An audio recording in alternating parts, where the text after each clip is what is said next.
Monsters, welcome back to another painting video with yours truly, Sam, and my buddy Dan here at Monster Fight Club. Today we're going to take a look at two more models from the core box of Cyberpunk Red Combat Zone. It's going to be coming out very soon this year, and we can't wait for that to happen. But Dan's going to be taking care of the Tiger Claws Kyodai model, and I'll be taking care of the Maelstrom Gang's Flenser model. Now, the basic gist of these videos, just as a reminder, is just to give everybody kind of a basic approach. Neither Dan nor I are professional model painters by any stretch of the means. We're just hobbyists that enjoy painting models, and we're trying to share that with everybody else and to kind of show you that it's not as hard as it might look or seem to put a pretty nice looking model on the table and enhance your gameplay experience just a little bit more. So that's kind of the gist of this video series, and we're going to continue making this video series. So with that in mind, I want you to stay tuned to the end of the video, because then during the outro I'll be sharing with you kind of the schedule of what we've got moving forward, at least with our next 3 videos, and then hopefully that'll give you an idea of what we've got in store for the future. So make sure you stick around for that. But without further ado, let's get to painting.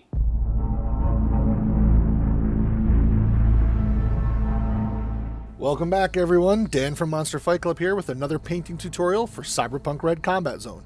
The model we're working on today is Kyodai, another great character from the Tiger Claw faction. So we'll jump right in with Barrack Nar Burgundy. This is a great color I chose here to match the character art we have on the cards. This is great for his pants and for his jacket. It's a nice deep color, gives you almost that maroon burgundy look for it. It's really, really a good base to have some vibrant extra colors put on as accents. So cover the pants as much as possible. Then we're going to get his little vest. You do see that his arms are exposed here, so we're going to have a little bit more flesh tone, which we will get to in a moment. So just not trying to be too neat here, just getting the base color down. Want to make sure it's an even spread, got a good coverage, and everything's taken care of. And then jump right into it, that Cadian flesh tone. Cadian flesh tone is my go-to color here for flesh over that white base coat that we have with the primer. It gives you a good vibrancy, a more realistic skin color. You can see he's got his exposed arms, a little bit of his head, right over his Oni Demon Mask, which is actually an item that you can get in the game, which will give him a +1 bonus in close combat fighting. So you want to get this guy, up the field as quick as possible and getting him into combat. Next, we switch over to our Mournfang Brown. This is probably my favorite brown in the line here for Citadel paints. Great for leathers, great for bags, shoes, and stuff like this. So I wanted to add that, give it a little bit of different color here, while leaving his socks ultimately white like we have in the character art. Next, I switch over to a contrast paint, Volupus Pink. Really, really great for that Oni mask. It fits in all the recesses, gets all the detail with minimal effort, and really makes it pop. Switch over to Emperor's Children Pink. Now, I wanted to use this as a kind of a highlight color here a bit. Still in the base coat phase, but ultimately just help breaking up the Barrack Nar Burgundy outlines from the vests and also from the pants. Gives a little bit of breaky color here, lets you see where one item of clothing ends and the other one begins. So just trying to get even coverage because it is a thin color, so I did have to put on multiple coats for this. And then next we switch over to Elysian Green. I figured a nice green goes with the deeper purples and pinks. Another little pop of color just to make that vibrant in the cyberpunk world. Elysian Green's a great color, again also thin, so I did have to put on some 2 thin coats. Switching over to the metallics now, we go to Iron Hand Steel, which is my favorite of the metallics from Citadel. Really great for the bracers, the cybernetic implants on his back, any other belt buckles, the framework of his Oni mask, which, strapped to his bald head. But again, really, really starting to bring this character life here, and we haven't even gotten to my favorite part yet, which is the wash phase, which comes up in a bit here. So just finishing around here, doing some more touches here, making sure that steel is vibrant on all parts of the metallics. Then I'm going back here and just doing a couple touch-ups, touching up a few lines, things that got a little bit messy before going into the wash phase. So using Agrax Earthshade, a great shade. I like to call it liquid talent, talent in a bottle. You cover all the model that you want to have that nice earthy tone shade to it. The skin, the vest, the pants, the green waistband, the face mask. All helps bring that to life while giving you that natural shading. But I did avoid the metallics and I did avoid the white socks because I wanted to have those still vibrant and still brightly colored compared to the other darkened color. So going back now, once the wash has completely dried, you can see this model has a lot more realism to it. Going back to the base coats that I had here, Katie and Fleshstone, touching up the fingers, touching up the grooves of his muscles and everything, really brings it back to life, really gives it that more natural feel there for it.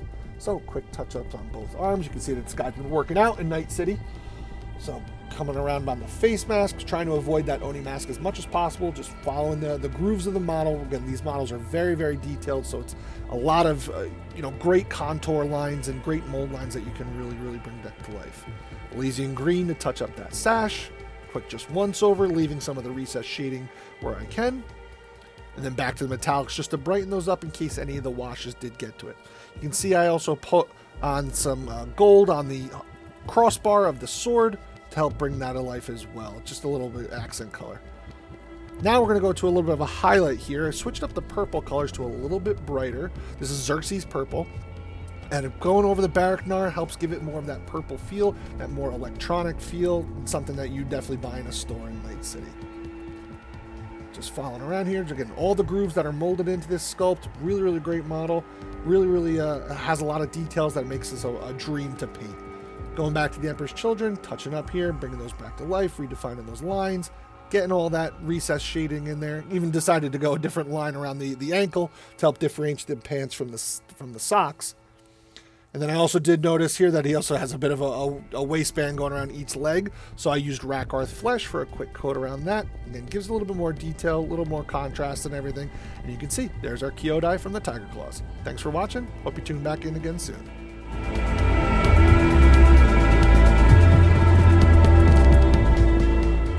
Alright monsters, here we're getting started with the Flenser model, and here I'm just taking that army green color that I chose to be kind of the uniform color for this Maelstrom gang, and giving just a nice coat around all of the jumpsuit models. I'm calling it a jumpsuit. It's just kind of like the clothes that she has underneath, all of her enhancements and modifications and so forth and so on, and just giving a good coloring cover for that, because they're going to come back over on top of that and touch up all of those different highlights that are there.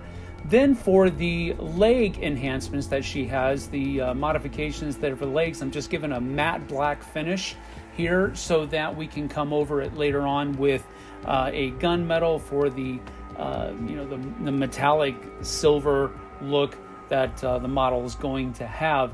I'm using it for her legs, also using it for various parts of her arm, and for the weapons that are coming out of her, coming out of her hand on one, and the gun on the other side as well. I'm also going to use the matte black for a kind of a base coat for her hair, so that we can have some dark recesses in her hair there on top of her head.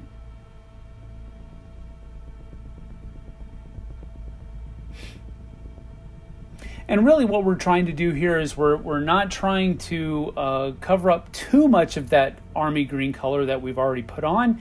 And of course we're not trying to get over into that face area where I've used the tanned flesh color at all either, because I don't want to have to go back and touch up that stuff if I don't have to. So be as careful as you can. But again, if you have to go back and touch up, it's not a big deal. Now I'm taking gunmetal, as I said before, and going over all of those black areas. Now, you can be as liberal with this as you want to, or you can just try to maybe hit the highest edges of that. It just depends on how dirty looking, so to speak, you want that silver, those silver enhancements to be. It's really up to you. I'm planning on using a strong tone after this, so it's really up to you, but I chose to give it a pretty good covering of the silver color, because I'm also going to go back and touch it up with a lighter shade silver called plate mail metal. So but really the sky's the limit for whatever you'd like to do when you're using these kinds of colors and this kind of color scheme for the different models that you'll be painting. But just generally taking my time here, making sure that there's a little bit, there's, you know, some chin strap and some enhancements that are going into her head there that I'm choosing to go with metal as well. So again, it's pretty much just whatever you want to do. Now I'm just hitting it with some of that strong tone that I really enjoy from the Quick Shade line of Army Painter. And again, you just want to move it around, be as liberal as you want, but do what you can. And I went back and did some touch-ups with Dragon Red and Pure Red to bring out those, you know, the electronic lights and that kind of stuff that are on the model. Also did a street motif kind of for the top, for the base. And that's pretty much the Flenser model. Let's get back up top. Well, that's about it for our video today. I hope you enjoyed it. We certainly appreciate you stopping by and checking out these simple, easy, and really kind of fast techniques to get nice looking models on your table to enhance that gameplay experience even more in a pretty quick fashion. Now, as I said earlier, I'm going to share with you a little bit of our schedule going forward. So what we're going to kind of try to adapt is take 1 week off and then have 3 weeks where we post one video like this each of those weeks. And then we'll take another week off and then we'll post 3 more videos in the following 3 weeks. And what we're going to do is basically take one pack that's available on our web store right now, and we'll each be painting the 3 models in each of those packs, one in each of those videos that will be released in the 3 weeks after that 1 week break. The next pack that I'll be doing are the Edge Runners E pack, and then the next one that Dan's going to be doing is the Combat Zoners B pack.